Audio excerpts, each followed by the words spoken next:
దేవునికి స్తోత్రం. హల్లెలూయా. ఆమేన్. మేము అన్నయ్య నీ పేరు ఏం పేరు అన్నయ్య? ఈ కానాలో ప్రయాణంలో వెళ్తున్నాం. సోమేశ్వర డాములో సాగుతుంది. అందరూ చూడొచ్చు. అక్కడ చూడు వీడియోలో. దేవునికి స్తోత్రం చెప్పు. దేవునికి స్తోత్రము. కానాను యాత్రలో సువార్త యాత్ర. ఆమేన్. సోమేశ్వర ప్రాజెక్టులో ఆమేన్. సువార్త యాత్ర. ఆమేన్. పట్టే వారికి సువార్త చెప్పి మళ్ళీ రిటర్న్ వెళ్తున్నాము. ఒక ప్రాంతానికి వెళ్తున్నాము. అదే దీనందరికీ కార్యక్రమం మోజేస్ పాస్టర్ గారు. హల్లెలూయా. దేవునికి స్తోత్రం.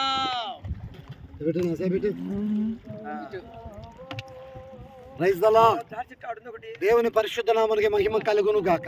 ఆమేన్. ప్రభునందు ప్రేమ దేవుని బిడ్డలారా, ప్రభు అయిన యేసుక్రీస్తు యొక్క కృపను బట్టి నిన్నటి రోజున అనగా 2025 4వ మాసం 14వ తేదీన మేము ఈ కానా ప్రాంతానికి సువార్తకు రావడం జరిగింది.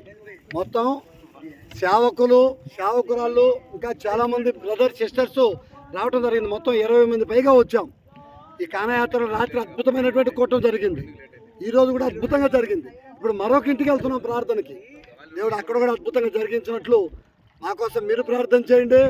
మీరు కూడా అనేక పర్యాయములు అక్కడక్కడ ఇళ్లలో తిరగటం, ఊర్లలో తిరగటం కాదు, ఇక్కడికి వచ్చి చూడండి. ఇది సువార్త. కొండల్లో, కోనల్లో, లోయల్లో, లోతుల్లో, ఎడారుల్లో నీరు, కను చూపు మేరకు నీరు. ఇది సోమేశ్వర డాము ఏరులాగా కనిపిస్తున్నా, సముద్రంలో కనిపిస్తుంది.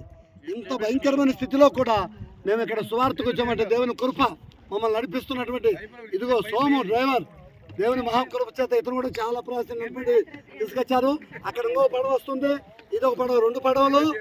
దేవుని మహాకృప చేత ఇలాంటి సువార్తలో మనం అద్భుతంగా ముందుకు కొనసాగుతాము గాక. సమస్తం దేవుడే, సమస్తం జరిగించును గాక. దేవునికి మహిమ కలుగును గాక. ఆమేన్. హల్లెలూయా. స్తోత్రం.